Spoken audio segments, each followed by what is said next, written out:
Welcome back, Raider Nation and my champions. This is Eric, and we are here live tonight, this Friday night, to do our game preview against the Washington Whatevers. And I say whatevers because after 2 seasons, they still do not have a name. So, without further ado, I'd like to say hello to all of you who decided to come out here tonight to my live stream. Let's see, anybody who's out here, I see a few people already in here. Safwan, hello, how you doing? It's been a while. It has been a while. Good to see you back over here. We're going to go over the game preview. And what I do, I know you're a regular, but there might be a few in there. I see a few others that aren't chatting right now. But what we like to do here as far as our live streams is, we like to do what I call the rundown. Now, this is our topics that we're going to be talking about during these live streams. And then at the end, we go every time we do a Q&A session. So if you have any questions or comments, put them in the chat box below, and we'll get to those after we finish our topics on the rundown.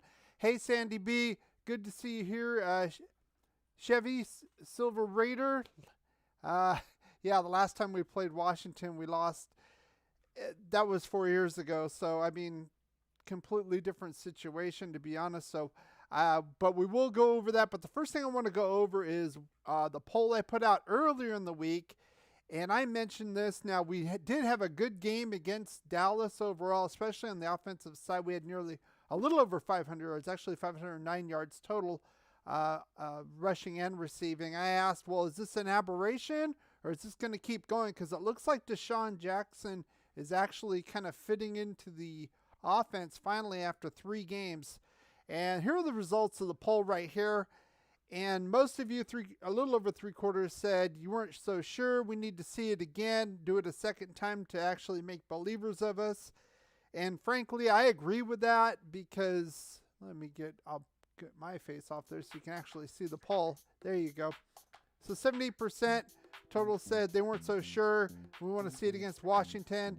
And honestly, I agree with that. I've seen times, like I said, when Gruden quit, fired, whatever you want to call it, next 2 games, the offense looked like gangbusters, and then the next 3 after that looked like a high school team. So I want to see some consistency here before I declare this anything as far as that goes. So Sandy B never gets to see the polls, but that's okay.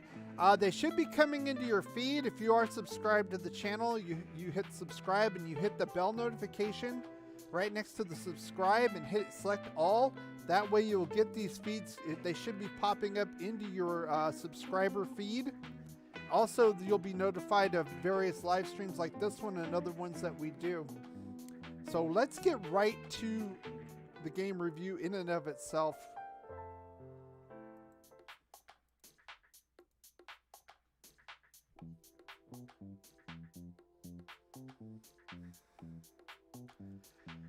Now you notice here I have a few highlights here, and this is how we do it here. So if a player, the starting player is questionable, I put a red circle around their name. If there is an actual replacement, I put it in yellow so you can kind of see what's going on. But as we normally do, and this is why I do this on Fridays, so we can get the final injury report. And this is where we stand right now for both teams. A lot of players on the injury report, but only a few people that are out. As far as the Raiders go, Jacobs still with the ankle injury. We kind of understood that one. Darren Waller, I think he kind of dodged a bullet. He's listed as doubtful. I don't think he's going to play that, and you'll see that in my offensive side when we get to that. I have Moreau in our starting lineup. Carl Nassib had that knee. He's not going to play. There's talk about Malcolm Kuntz coming in. I mean, we're pretty thin at edge at this point, so I'm not so sure about him. I hope he packed on about 10-20 pounds of muscle because he was really getting pushed around when I saw him in August during the preseason. So a little bit of a concern there as far as our backup pass rushing. And then Deshaun Jackson didn't practice Thursday, had some limited practice. I don't think that's going to be a big deal, to be honest with you. I think between him and Zay, we're still going to have that deep threat. And we'll get to that in the offensive side. But as far as the Washington whatevers go, here's a few right here. Landon Collins, he's basically their starting slot guy. obviously a guy who was drafted by the Giants. Hasn't been good in a few years. I was hoping to take care of that matchup, but it's really not going to matter. They're not going to really have a slot guy to cover Renfrow anyway, even with Landon Collins there. He's out. J.D. McKissick, if you watch the Monday night game, he basically ran his helmet into the quad of another player, and he was on the ground. They carted him off. It was a little worrisome, but he was moving around. They considered it a concussion. I heard neck injury as well. I think it probably was both. I didn't think he was going to play. He's not their starting running back. Gibson is, but he is very good out of the flat catching the ball. So that's kind of a break for us. And then Wes Schweitzer, who was filling in for Tyler Larson last week, who's questionable, who's their starting center. He may or may not play. Schweitzer is out, and that's why we have the difference that we see there in the interior offensive line. The other guys, as far as Sheriff, there was some talk about him not playing. It looks like he's all systems go here. Curtis Samuel, there's been talk about him coming back from that groin injury. Not so sure. He's a very dynamic player if you remember him on Carolina. And then Eric Flowers, he's questionable here, and that's why I circled him off here, right here. This is going to be very interesting. Now, they are kind of beat up on the interior line, but my first key will be part of that, but it's not necessarily the pass rush. My first key is what I call the Bermuda Triangle here. Now, I have Perryman and Hankins here, so you know what I'm talking about here. This is going to be stopping that interior running game. They're ranked 9th in yards per game and running the ball. However, they are 6th in attempts. However, and they're 15th in yards per average. So that tells me they like to run the ball and keep running the ball. It doesn't really matter what they do. And I think one of those things we need to do on defense, I'm not so worried about Heineke. You know, that's why I put the little Heineken bottle on my thumbnail. Not to say he's a terrible quarterback, but I don't think he can win the game solely on him. I'm worried that we get behind or we keep the game close and they keep running the ball on us. Kind of like what Cincinnati did to us. We kind of slowed them down, and then the second half, Mixon came in and ran the ball all over us because we're retired. That's my worry here. Another thing is, with this Washington team, they are 5th worst as far as fumbling the ball, and that's why I put Abram there in my my little Bermuda Triangle. I want this guy to be the box safety he is, come up, hit guys, strip that ball. We need to get some more turnovers. We are 3rd worst in the league in total turnovers. We need at least one fumble recovery in this game, in my opinion. As far as the defensive side, we need to neutralize the run game. And the second thing I want to talk about as far as the second key to this game is I put it over Casey Hayward, but it's actually both corners. Now, there's talk about Trayvon Mullen coming back. I'm not so sure he could be starting, but I put Face in here right now. That's what PFF has right now. That could flip and change, but remember, he's coming off an injury as well. Casey Hayward was ranked number 1 by PFF. He was on fire the first few weeks of the season. He has really cooled off. He needs to get that mojo back. Terry McLaurin, very underrated wide receiver. Also, you got Logan Thomas here, who came off injury last week. Only had 3 catches. He'll probably be more into the passing game, especially with Heineke. He doesn't throw the ball very well deep. He doesn't have that strong of an arm. He's a very much of a West Coast short passing kind of guy. So look for those 2 guys to be involved. If Curtis Samuel plays, I think it'll be limited. Hey, Dominique, I see you in there. Welcome. We're going over the defensive keys to the game right now for Week 13 against Washington. And that's what I think. I think as far as the offensive side, those are the 2 areas I need to focus on. And Hayward needs to get back to that ball hawking style that he exhibited before. It's really kind of been off the last few weeks. And I think if we're not, McLaurin's the kind of guy who can kind of sneak up on you and get touchdowns. Same thing with Logan Thomas, like I said. We have to worry about both of those things. Now, as far as the channel itself, if you are enjoying this live stream, be sure to hit the thumbs up, subscribe, hit the button. That bell button is very important when you subscribe. Hit it to all. Otherwise, you might not get notifications like of this live stream. And as usual, what we do is we go live at the halftime of the show of every game. And we're doing that this afternoon. The game starts at about 1:05, so expect about 2:30 we'll be up and running. During our halftime show, we're going to go over these 4 keys of the game that you're seeing here during the live stream, and also my take on the good, the bad, and the ugly, what I'm seeing in the first half. And then I throw it over to you guys. I want to get your opinions on what you're seeing and what we can do to win the game in the second half. So let's get right to the offensive side of the ball.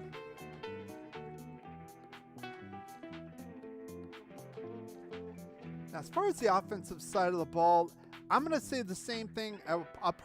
This is probably going to be my first key, probably for every game the rest of the year, and that's number 4, Derek Carr. Now, he did have a great game last week. He had 373 yards passing, but he's got to be consistent. He's got to do it every week. Now, some of the things about this Washington defense, they have less sacks than us. They're not that adept at rushing the passer, and there's a few reasons why, right? Young's hurt. Montez Sweat's hurt. They're both on IR. They're not going to be played in this game, so they lost their 2 biggest pass rushers.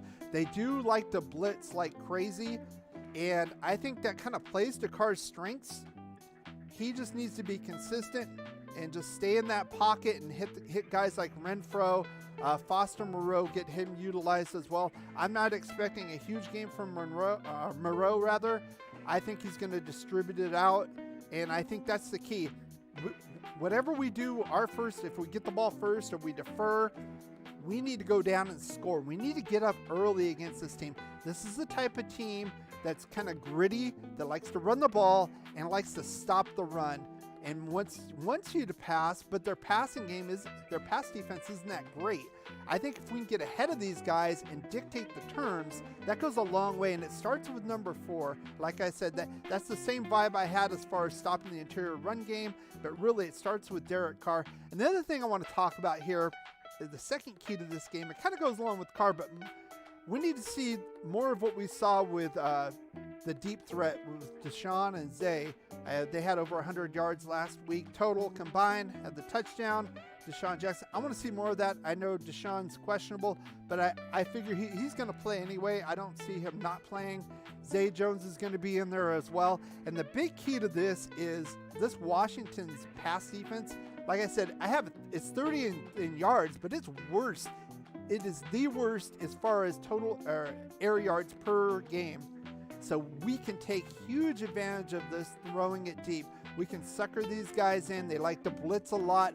This is a recipe for big strikes by Carr and people wide open and getting touchdowns and blowing this team out. It's all about this offense sinking and doing it, and having the right play calls, having the right line adjustments, and this defense can be had, especially with a lot of key pieces out on their pass rushing side.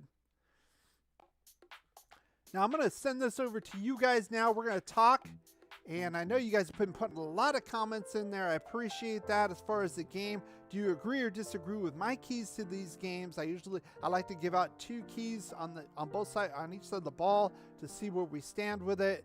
Also, when I do this and on my review, I'll grade those as well as give an overall grade to the offense, overall grade to the defense, if you're new here. So let me see what you guys have been writing here in our question and answer segment here. Let's see what we got. Sandy B says they're like 5-6, right? The Raiders are 6-5.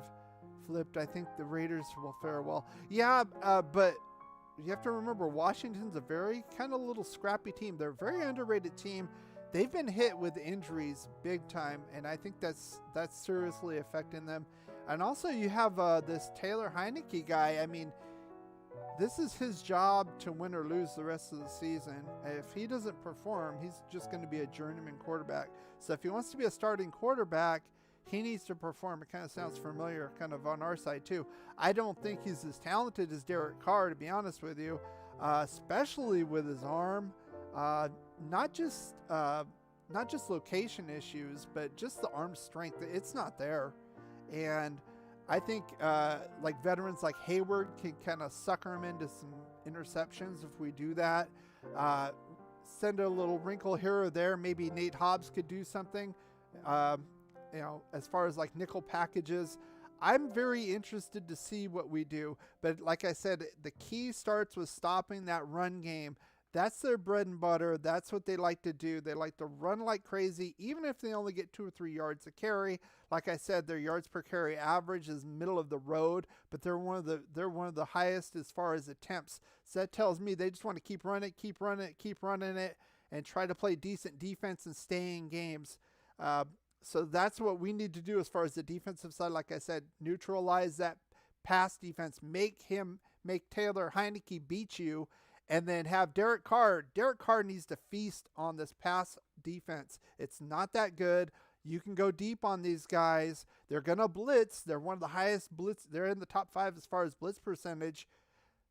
Let's take advantage of it. We just have to be aware of the blitz, where it's coming from, set up the protection properly, and find the right targets, and we can burn them easily.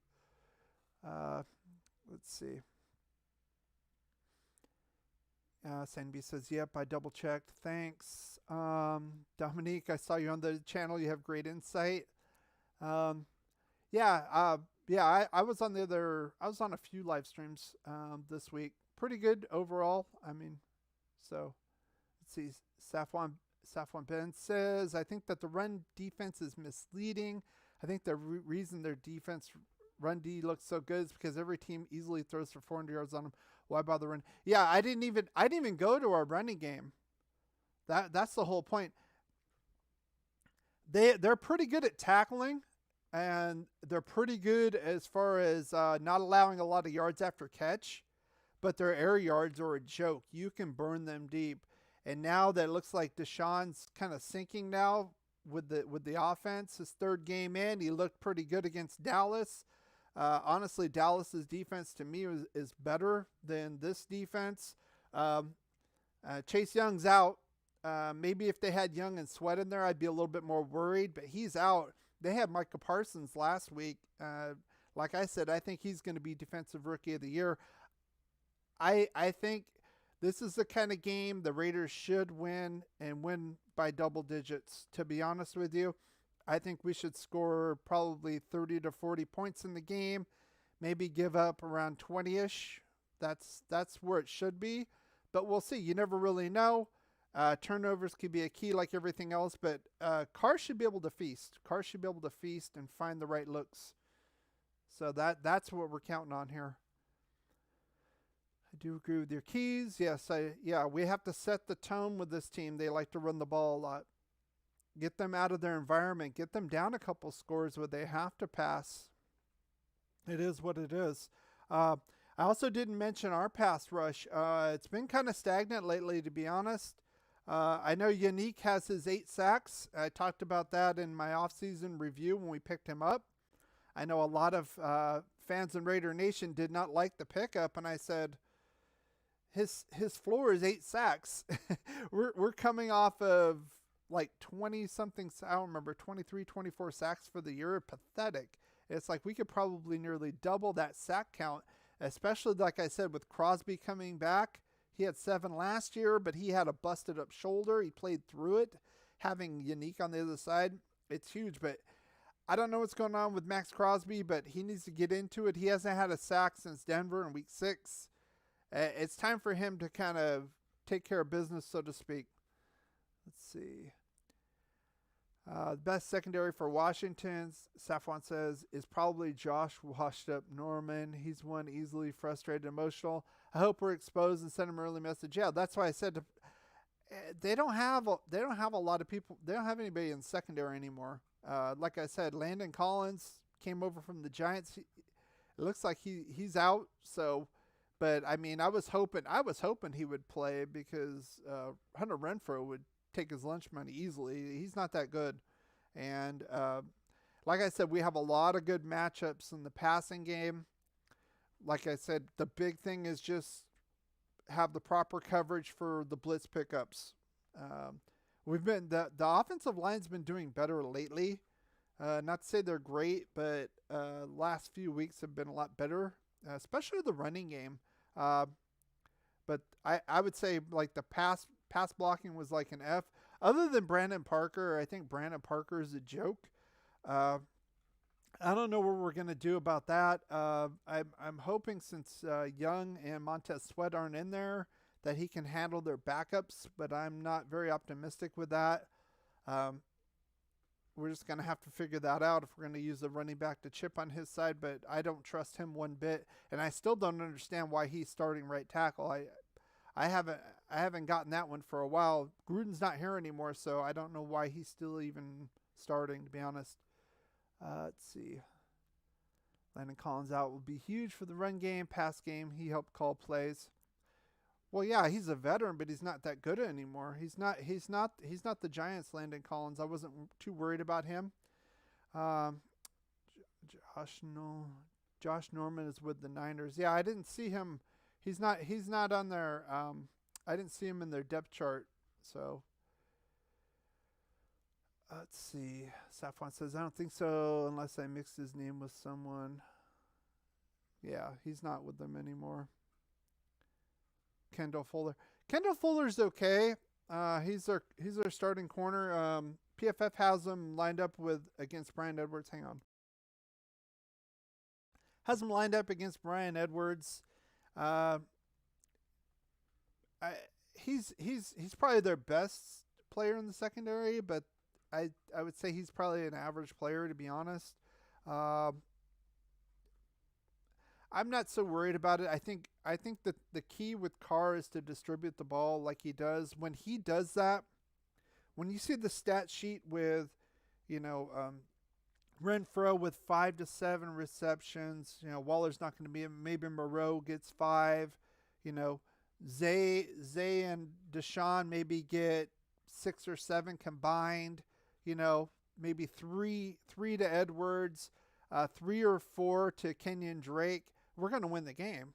They're not going to know where to go. That's the whole point of it. And honestly, all we need is a couple of good strikes. We get ahead of this game, and that's going to be it. Let's see.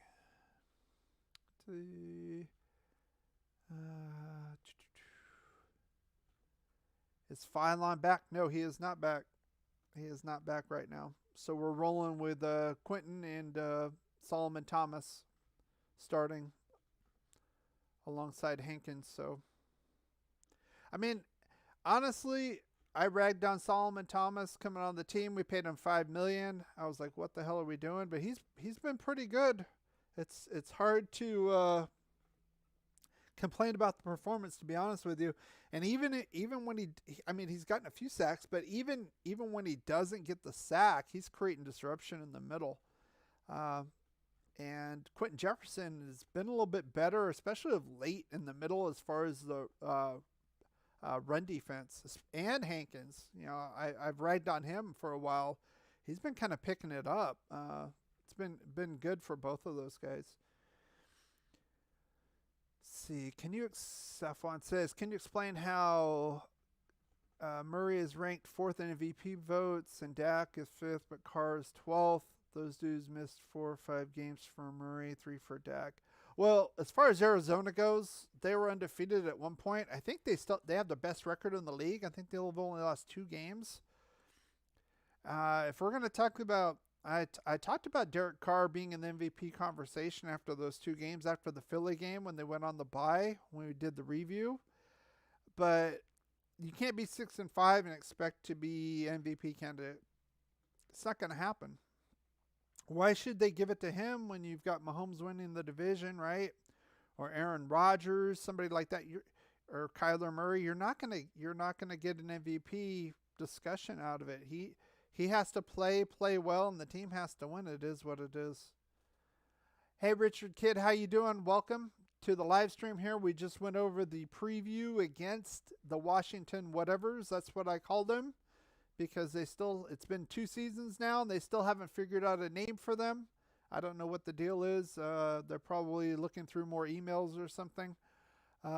You said Square made a few plays last game. Damian Square, yeah, he came in as well. He's a backup. basically for Hankins. Let's see. Safwan says McCoy has looked just as good as Murray statistically, but he is the most valuable player. How? They're winning. I mean, that's the bottom line. And I don't really, honestly, I don't care about the MVP race. It's basically a popularity contest. It's the same thing as like the Pro Bowl. Well, why didn't he get a Pro Bowl nod?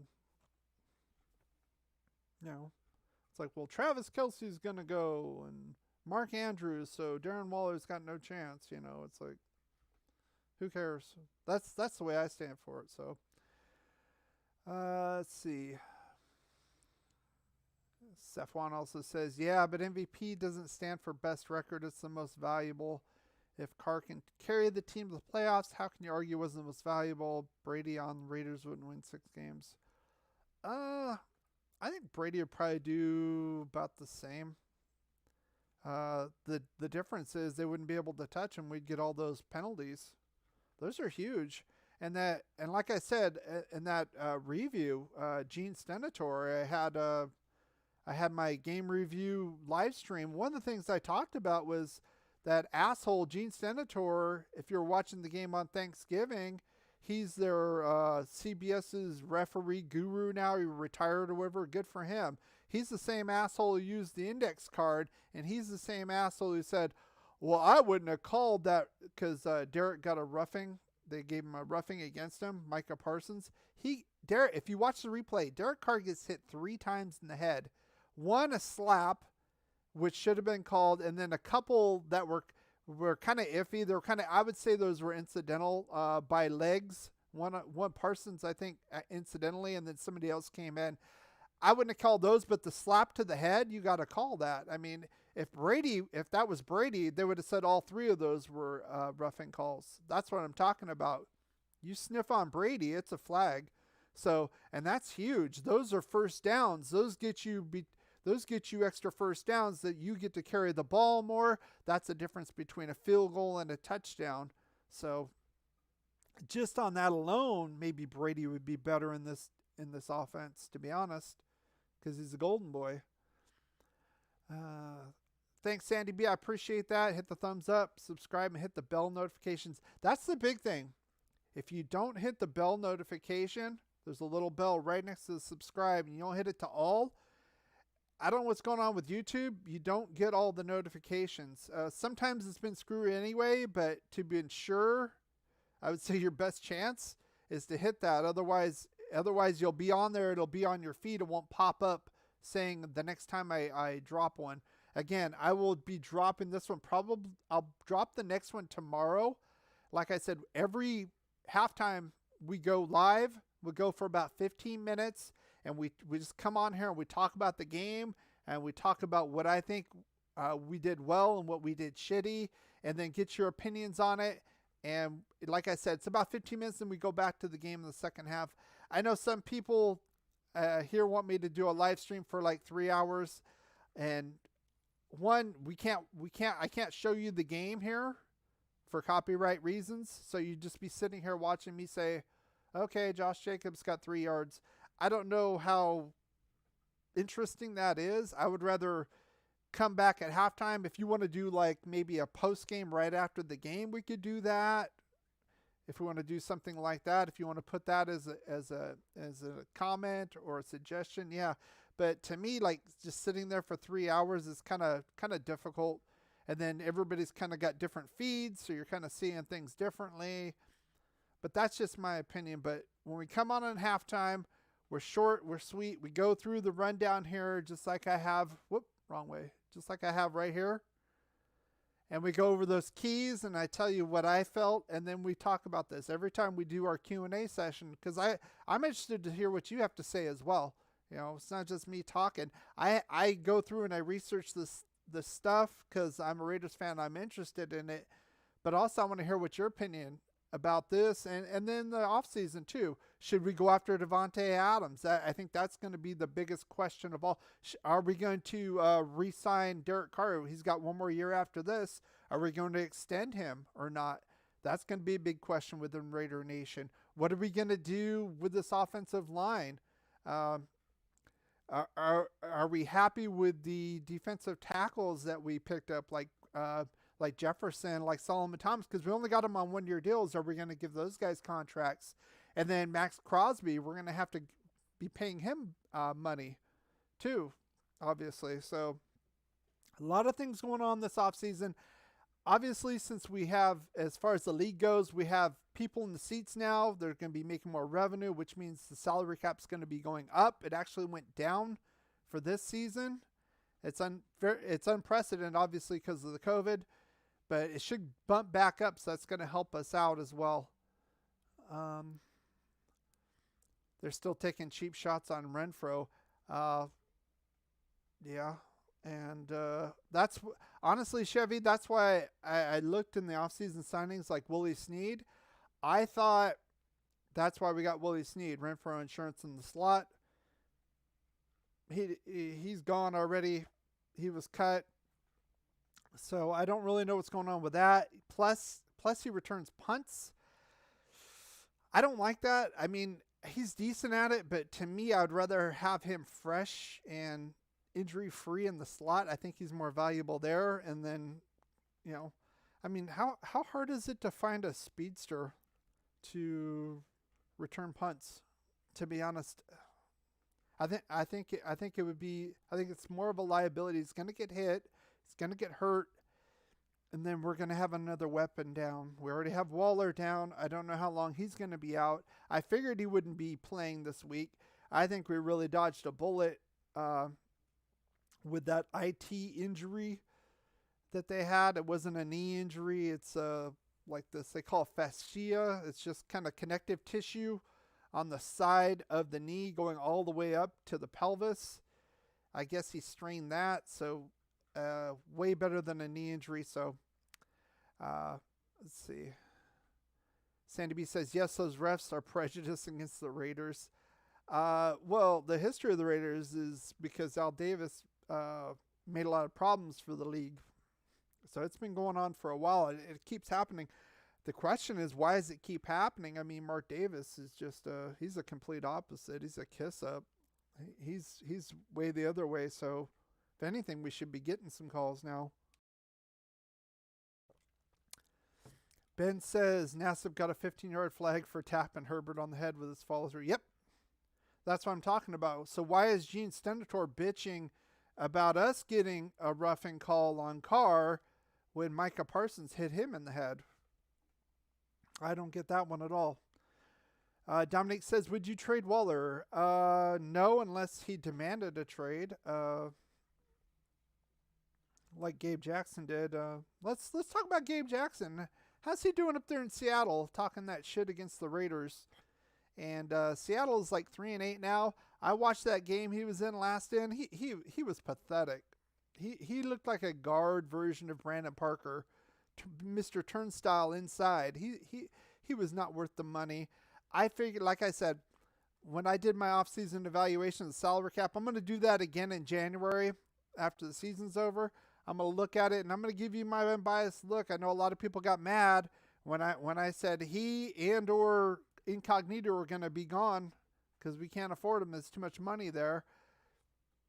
And that's what happened. It didn't surprise me. Rodney Hudson kind of surprised me. There's a lot of questions about that. Trent Brown, piece of trash. I also said he was gone too. That was kind of a no-brainer, though. It wasn't really going out on a limb.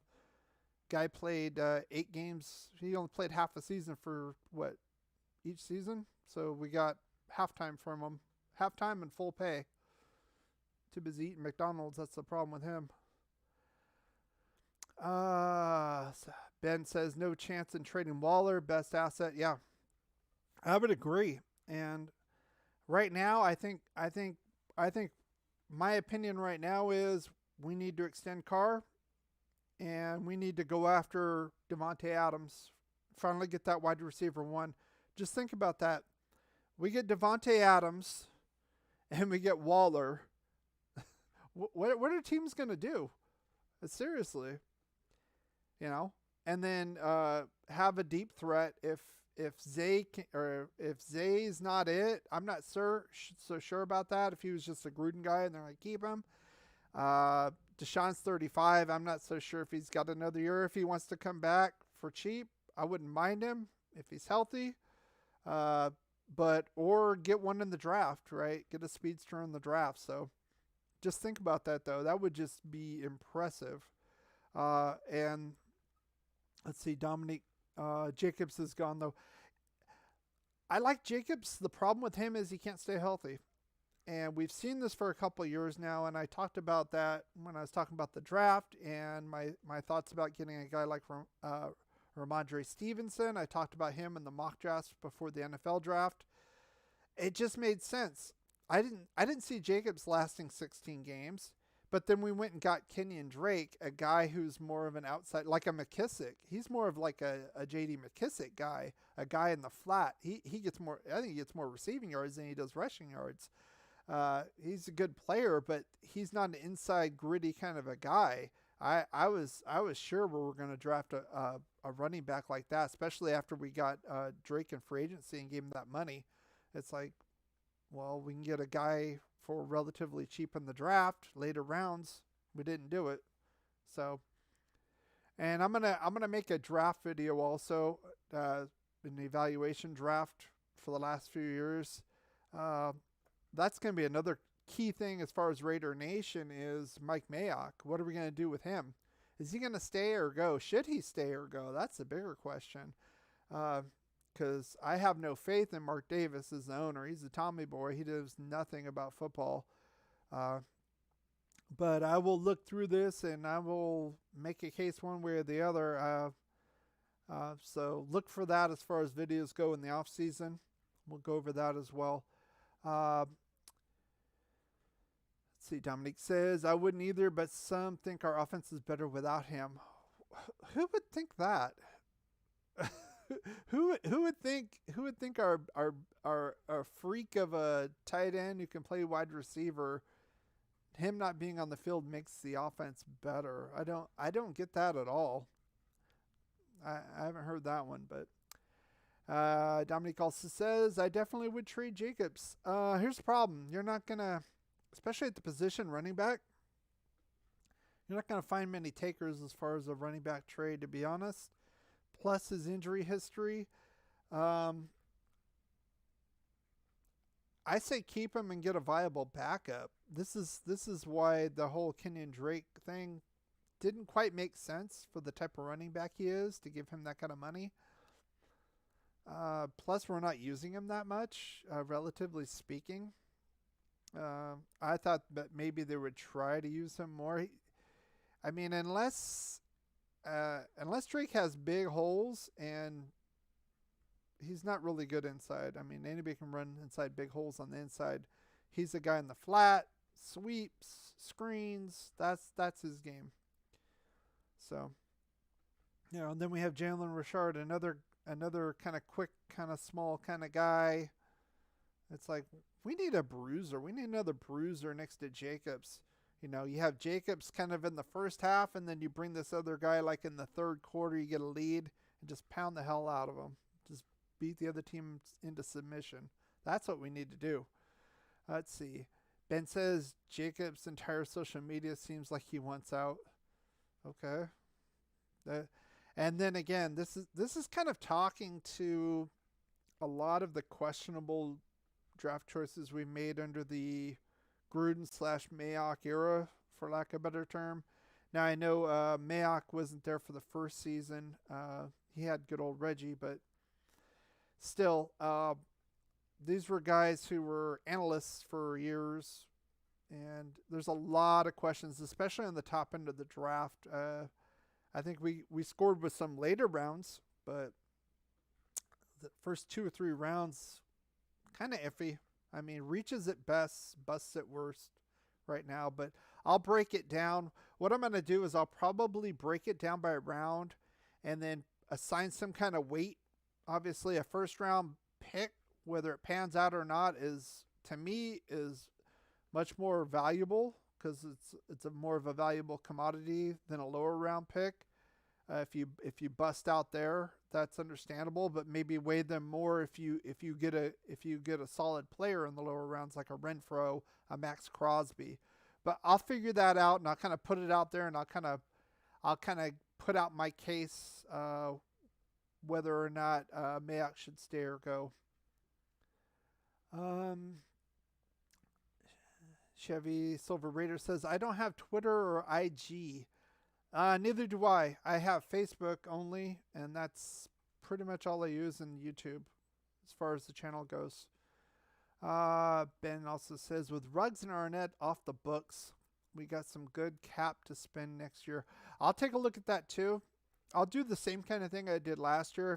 If you were here during off season last year, it was one of my first videos that kind of popped, and I just had all the positions and I had their cap hit, and I showed exactly where we stood as far as the cap number and what I thought we needed to do, where we needed to fix, and players we could get rid of based on the cap. I know Nassib didn't perform very well, but he was kind of negative on the cap, so we couldn't really cut him at the time. But again, I'll go over that again and give my recommendations on what the Raiders should do in the off season. Let's see. Ben says, we're 12 weeks in and Jacobs hasn't shown first round talent for a single game yet. No thanks on the extension. He shows it when he's 100%. That's the problem. He's not very durable.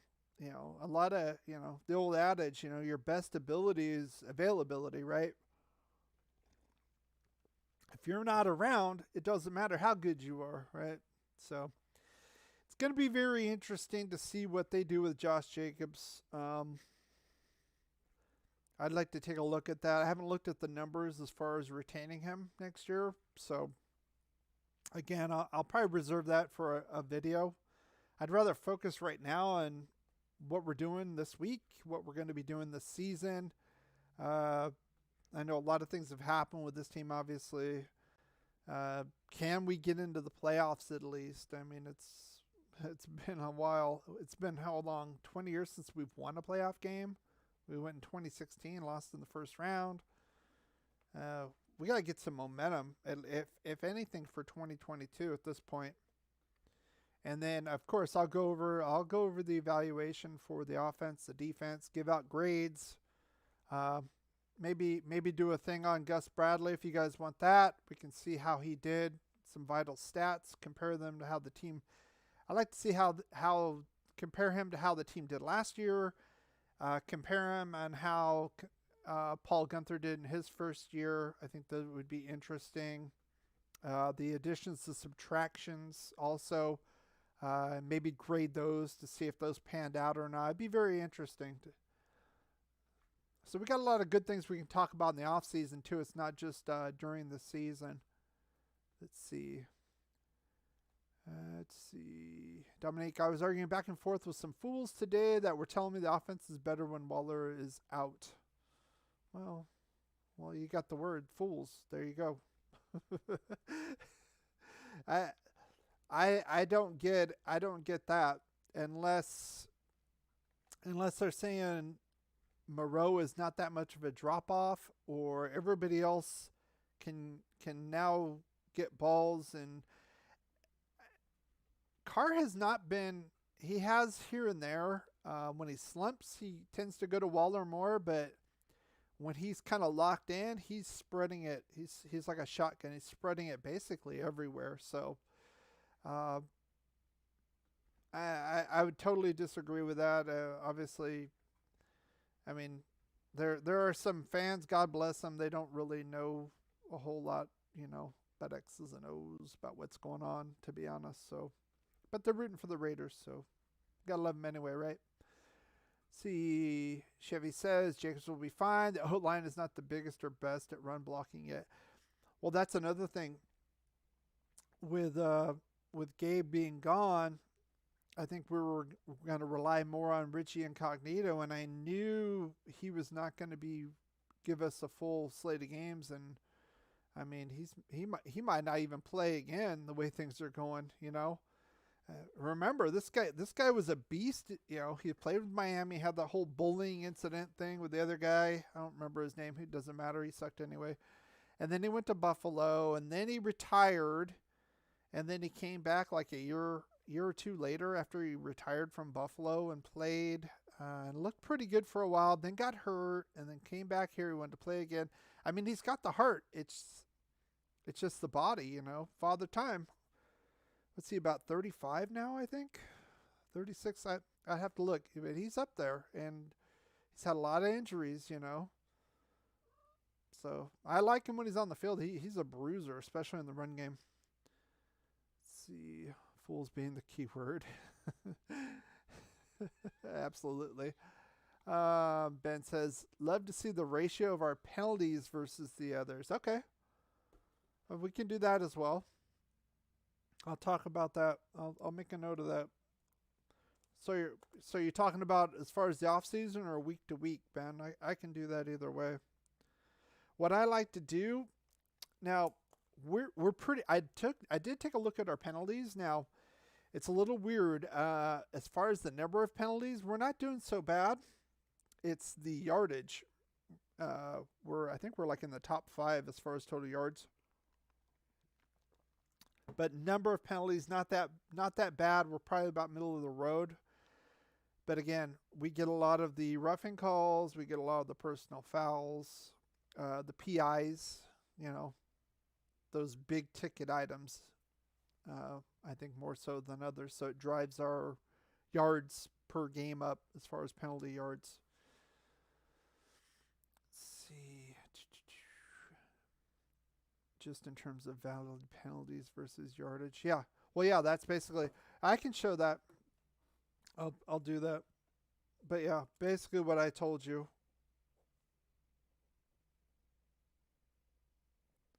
Yeah, we're about middle of the road on total penalties, but the yardage is way up. It's skewed. You would think we'd be kind of closer there, but no, we get more big ticket penalties, unfortunately. Yeah, between those and then the bullshit penalties, you know, some like we've been honestly. I'm not going to say we've been getting it good from the refs, but it's been a little better. If I got to be honest, like Yannick pushing the quarterback down there, Burrow, that was on him. He can't do that. That was like a couple steps after he pushed him and knocked him down. Just the dumb things, you know, going offsides, lining up offsides, false starts. So you can't blame the refs for stupid things like that, you know.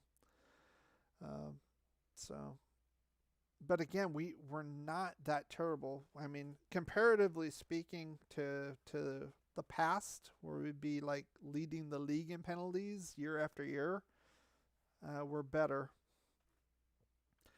And I hope that's another thing we can talk about is the offensive line in the offseason. What we're going to do with Leatherwood? Is he going to stay at right guard? I mean, 17th overall pick, and you know, we were told that he was going to be our right tackle day one, and yeah, so does that mean we have to go after another right tackle? Because Parker's not the answer. So we're going to move. Are we going to move Leatherwood back after this year? And hope Denzel Good's ready to go in 2022, or go get somebody else at guard.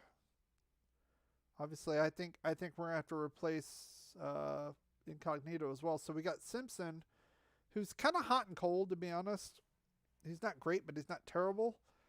He has his moments either way. So we're gonna have to address that as well. Whether the free agency or the draft, it is what it is.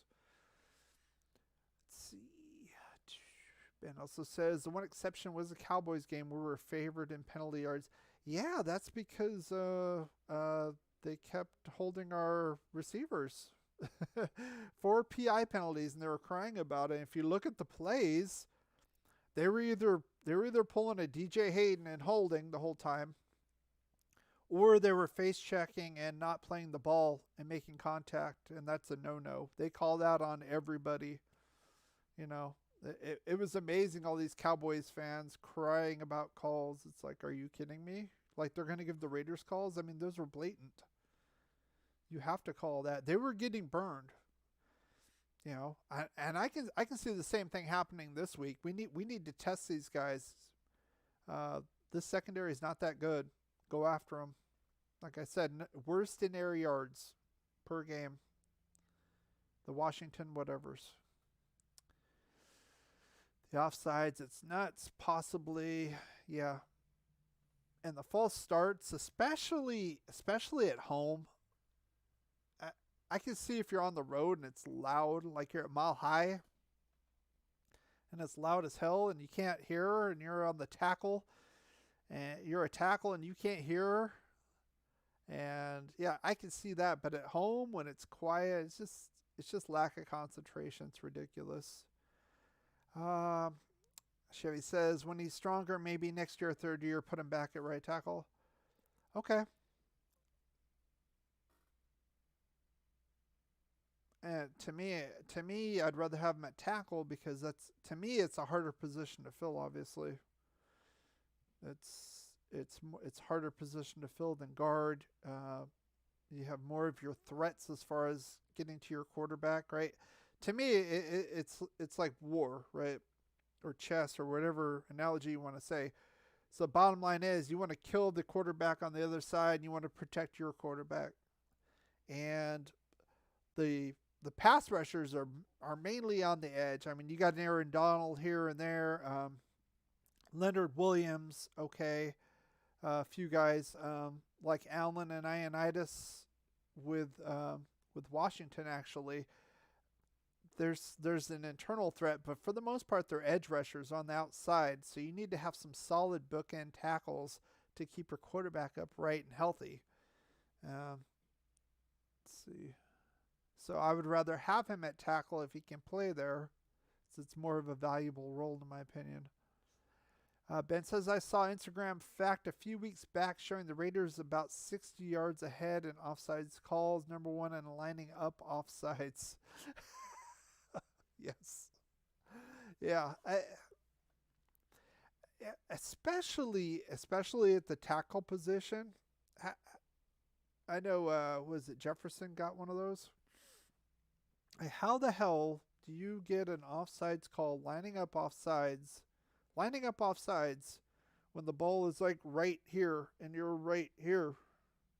How is that possible? I don't get it. At least I didn't get the flashcard, the flashcard treatment. Yes, the index card.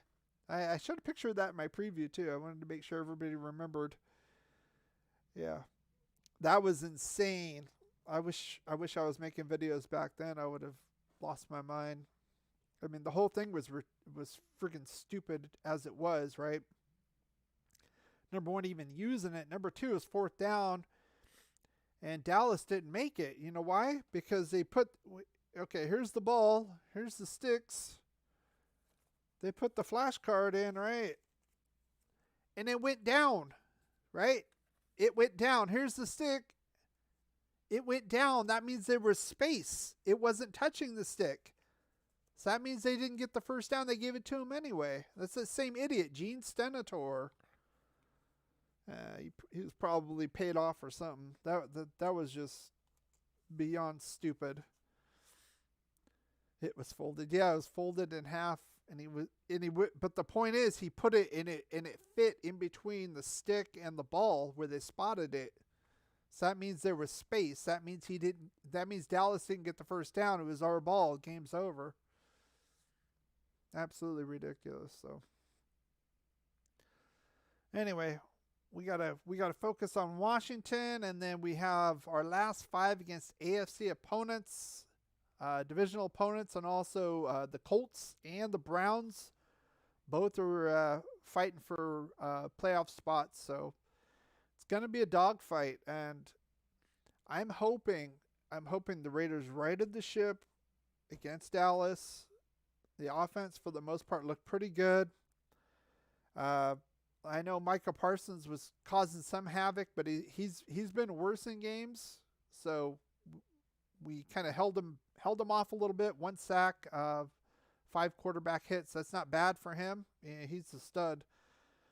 So I'm hoping we've righted the ship and we go forward and be consistent. I mean, I think we still have a chance at the division. It's not a strong chance, but we definitely should be able to get a wild card with this team. We should be a sixth or seventh seed wild card with this team right now. Chevy says, "Yeah, I. It seems that I watched the highlights over and over, and you can see. You don't even have to watch the highlights. You go to Yahoo or Google and Google the pictures of it, and you can see the picture that picture I had that I put on the preview, the Dallas Cowboy preview. I made sure I put a little picture up there, and it fits right in. That means there's space. Now, if it didn't fit, that means it's touching. That would be a first down. So they did. It's either the refs are too stupid or they were paid off. It's got to be one of the two. Sadie B says it's slim but doable. The division I think is slim because we lost to KC and we're at home, and we're gonna have to face them in 2 weeks in Arrowhead Stadium. So that's gonna be a tough game. Ben says Herbert is number one in passes 10 yards or less and behind the line of scrimmage, but last in throws over 20 yards. He had higher in MVP votes with worse stats. Well, it's a popularity contest. I mean, if that's the case, then Austin Eckler should get MVP votes, right? Better offensive weapons, too. Yeah. Yeah. I mean, you got Keenan Allen, you got Eckler. I don't know. I don't know about that. KC that hurt. It didn't just hurt. It was an embarrassment, complete embarrassment. So, but again, we got to move on, and that's what they did. They moved on. They played better than I thought they would in Dallas, to be honest. Just keep in mind, Dallas never led in the game, not 1 minute. I mean, they came back and tied late, but not 1 minute they didn't. Mike Williams is okay. I like to see, speaking of which, I like to see Tyron Johnson out on our field. I liked him last year when he was in for Keenan Allen. I think he's talented enough. So, I don't know. I'd like to see him switched, give him a little time in Brian Edwards. See if he can handle the X. Ben says, not saying I like the weapons more, just more marquee players. Well, Herbert did very well in the beginning of the season. It's kind of cooled off, but it's a lot of things going on. It's a long season. You get injuries, keep in mind the other teams, it's old adage. I mean, they're paid to coach as well, to find your weaknesses. You gotta keep up and stay on top of them, stay one step ahead. That's how you win. I mean, I think a guy I don't like him personally, but like Bill Belichick, I mean, geez. I mean, he's got a rookie quarterback. He's got a scrappy little defense. Seems like every running back he's ever had gets hurt, yet they're still competitive because he's a good coach and he has a great game plan. And he dictates to you what you're going to do. I'm going to he plays the Raiders. I'm going to take out Darren Waller. Okay, Renfro. Okay, Edwards, beat me. That's what he says. I mean, that's the kind of coach we need. We need somebody who dictates the terms, not sits back and waits and hopes they make the adjustments. It says every week is a regular season within a season. Yeah, I guess. Especially with the Raiders. I mean, it feels, with all the things that have happened this year, it feels like we've had 2 or 3 seasons worth of games. So, and the off season, I think we're going to see a lot of changes too. So it's going to be very interesting. We can talk. It's another thing we can talk about who you guys want as a head coach. We can talk about that in the off season as well. I know if you guys weren't here last off season, I know a lot of our mock drafts were really popular in here. We'll do that again. So basically, I go through and I find the best mock draft websites, and then we just broadcast here. We'll just broadcast right here, and then we'll just make selections like we're the Raiders GM and figure who we'd want, and then kind of see, okay, did it make sense? Did we fill holes we wanted to fill, etc. Dominic says, we are known for signing guys during the season, never play them, then release them weeks later. Again, this goes back to the front office, right? And it's kind of tricky with Mayock because you could say, well, and he even said it too, Gruden had the final say in all the player personnel. Well, duh. But still, you got to, I mean, at best, you're part of the evaluation process, at worst, rather. So,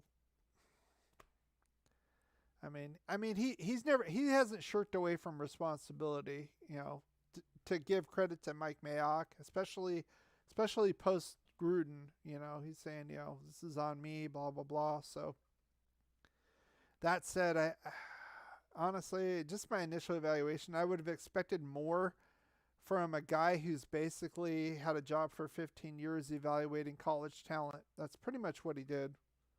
Kind of a low-key Mel Kiper. I would have expected a lot better across the board.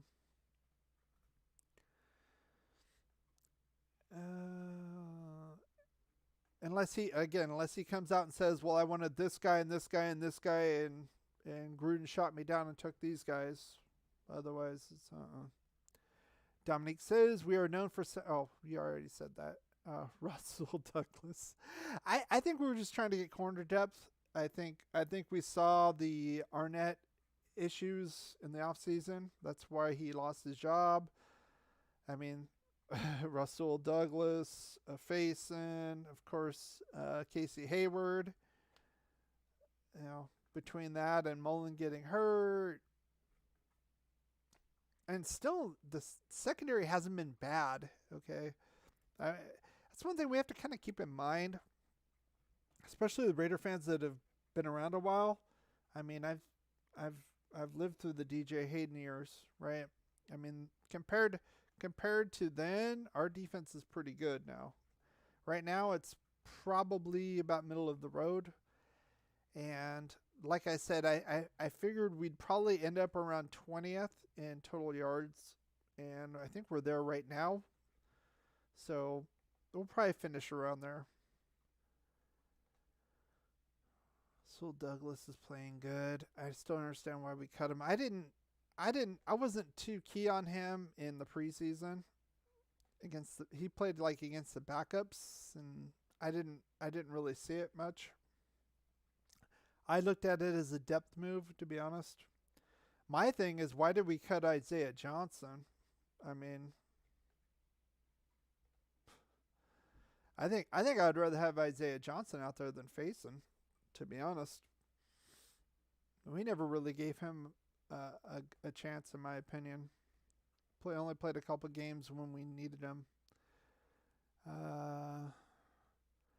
We cut Douglas to keep Stoner in that tight end, and we cut the tight end a few days later. Anyways, yeah, a lot of things didn't make sense. You could also the whole Tanner Muse thing. What the hell were they doing there? He was at safety. He came back. Oh, he's so great. He's so great. And, they all gushed over him. And then they were going to put him at Sam, linebacker.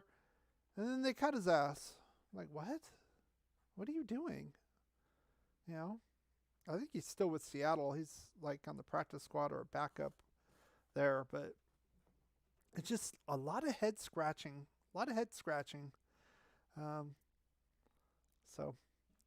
But we can talk about that more in the off season, what we're going to do. So, all right, Sandy, you're going to take off. Yeah, we've been on for about an hour now. So if you guys have any more questions, we'll take those and then we'll kind of close this one out. Ben says Russell was good in the preseason and mostly got cut because he had 2 stupid penalties. Yeah, that. Yes. Yeah, I heard about that too. I heard he was one of the instigators with the fight with the Rams in those practice scrimmages, whatever you want to call them. Yeah, the joint practices. Yeah, I heard that too. Again, I saw him get burned a couple times in preseason too. So I was like, I was really hoping for Arnett. His head isn't there. Again, I talked about that before. He's the kind of guy who has the talent. If he can get his head on straight, he could be a good player in the league. So somebody might be able to get him like a year or two, give him a flyer. Maybe a team like the Patriots. I could see that. If he behaves for Belichick, he's got the talent. He just needs to wake up, get his head up his ass. All right, guys. I think we're gonna close this one out here. We've been on for an hour. I appreciate you guys coming out. Again, we'll be going live at halftime.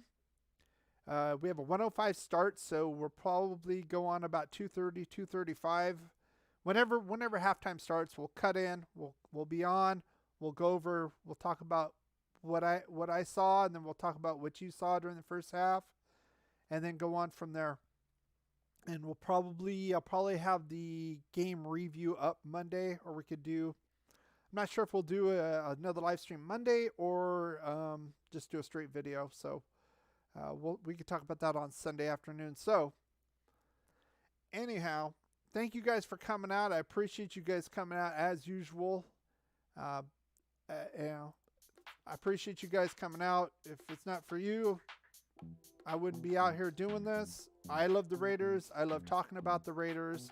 I enjoy this. That's why I do it.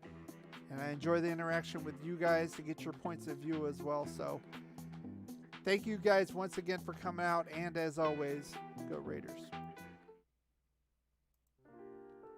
Ask you something. With all the distractions that you have off the field, how are you able to keep focused on winning ball games as you do and do throughout the years? When you have great coaches, then after you have great coaches, you get great players. You have a great organization, and you tell them one thing: just win, baby.